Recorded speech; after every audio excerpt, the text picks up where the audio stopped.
everybody, this is Patty with Get Balanced 2020. It is Nutrition Wednesday, and if you don't know what we are doing here, basically we are putting mind, spirit, and body together for a balanced lifestyle. Today is Nutrition Wednesday, so what we talk about is nutrition topics. On Monday we talk about the mind, the thought process. Friday we talk about exercise and fitness, and then on Saturdays it's sort of a little different because we talk about the spiritual side of how our psyche works and all that kind of stuff. So today is Wednesday, so what I want to do is let everybody know they can find me on YouTube, Facebook, and our website under Get Balanced 2020. If you haven't caught up on any of the videos or you would like to see some new ones, you don't have to watch all. Maybe you don't even want to watch any, but maybe there's one or two that resonate with you, and I hope you go there and watch. So let's get started. So every week we usually talk to people and bring in their notebooks. Everybody should have a journal or a notebook of what they're doing. You can find that out on the website. And so right now what we've been talking about in nutrition is container sizes, that you should be able to have 6 meals in a day. People are like, oh yeah, 6 meals. Go back and see the videos and you'll understand what I'm talking about. But basically we're trying to get your metabolism to work on an even keel and not spiking every day up and down where your blood sugars are going all over the place and your insulin and blah, blah, blah. So that's where we were last week. So what I'm going to just remind you is, don't forget to get your little containers, throw them in the freezer, prepare. It's always good to be proactive, especially in your nutrition, or you will cheat. The temptations are way too strong out there because we all love our food. So what you want to do is make sure you get little containers, about 6 of them or 5 of them in the day, because you're going to have mainly 4 good sized little meals, and then you'll have some snacks in between: protein shake, apple, salad, whatever. So that's a reminder about those. If you have any questions, just contact me or email me or message me on Facebook, and I will help you out with that.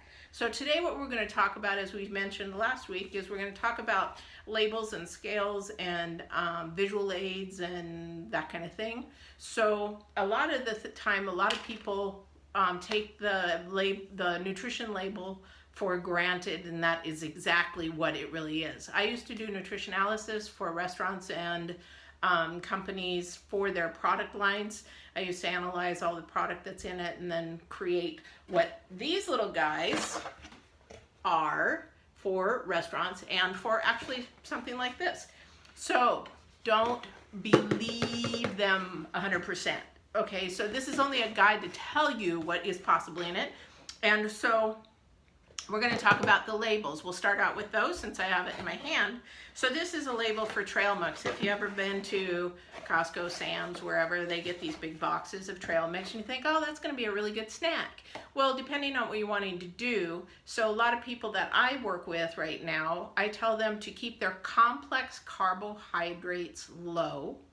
And keep your sugars low, because complex carbohydrates, which is your rice, your pasta, and anything of that type, will turn into sugar.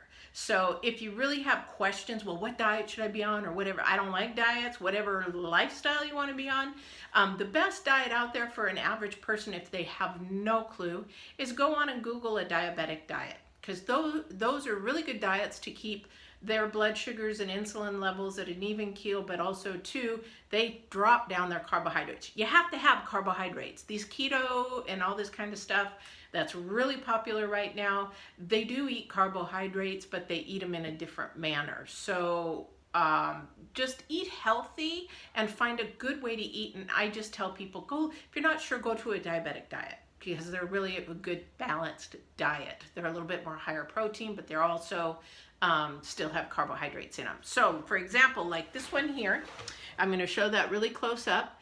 And so you see the label here where I've got them circled in red. So we have a calorie count of 310 per serving.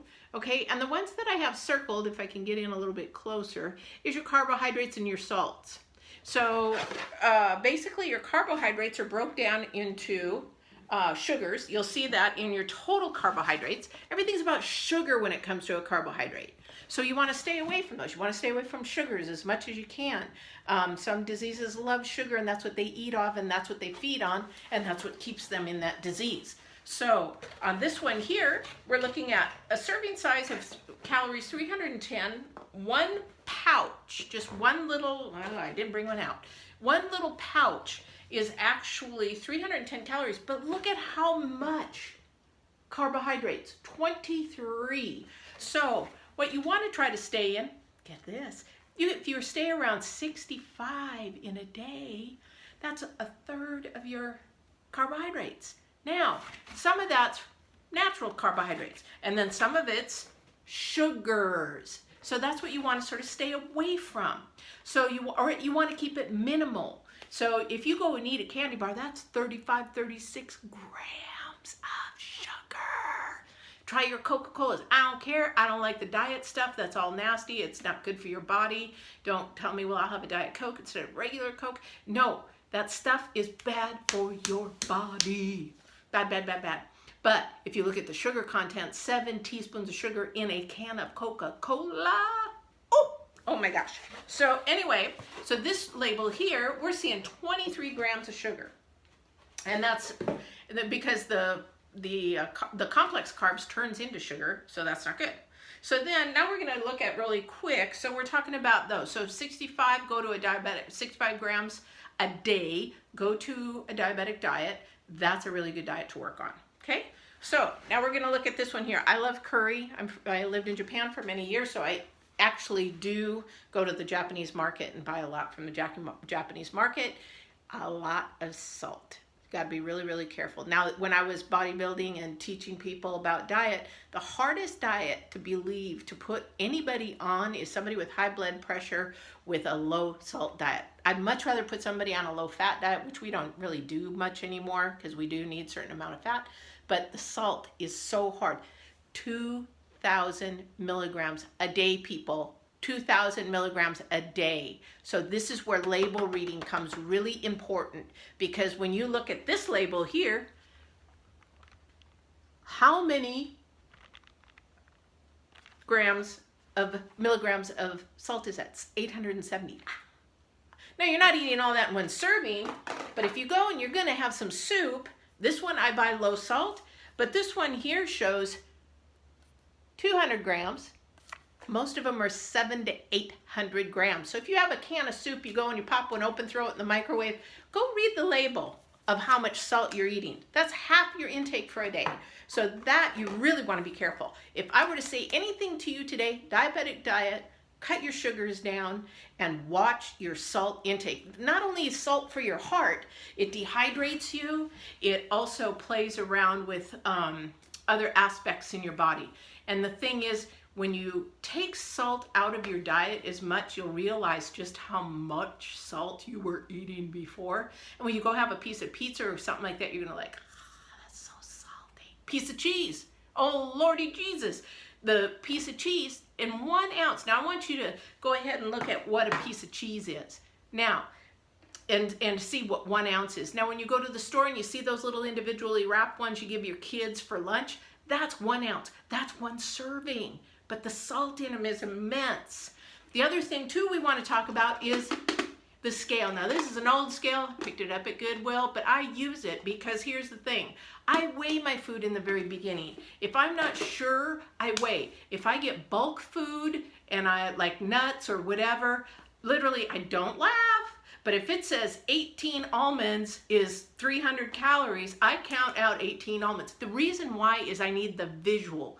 People are very visual. We need visual. So whatever you can do to get visual, start weighing some of your stuff, because then you'll just get a visual. First 2 weeks of weighing all your foods and stuff like that is crazy. Yes, it's pain in the butt, but once you get that visual, that's a lifetime. You don't need it anymore. You know what it's like. Same with a piece of meat. You know, a little 8 ounce, 6 ounce piece of meat. What do you really should be eating? It should be about the size of your hand and not this thick, but you know, a good 1/4 pound of meat kind of thing. So, where was I going with that? Okay, so that basically is today. So try to find a diet that, I keep saying diet, but a lifestyle that works for you. Diabetic is really good. Low salt, and try it. Look at your labels for the week and see how much salt you're intaking. Log that into your notebook. Log how much sugar you're eating into the notebook, and also log a type of food that you like to eat a lot of, and maybe sort of incorporate it into, go to Google and see what a diabetic diet is like. So that is all I have time for today, but if you have any questions, please comment, concerns, anything like that, feedback, I'd love to see your ideas. Go to www.getbalance2020.com for Patty Hall, or go on my YouTube and go ahead and message me. Don't forget to like, share, and subscribe. And I will see you here on Friday for Fitness Friday and Spiritual Saturday. Talk to you soon.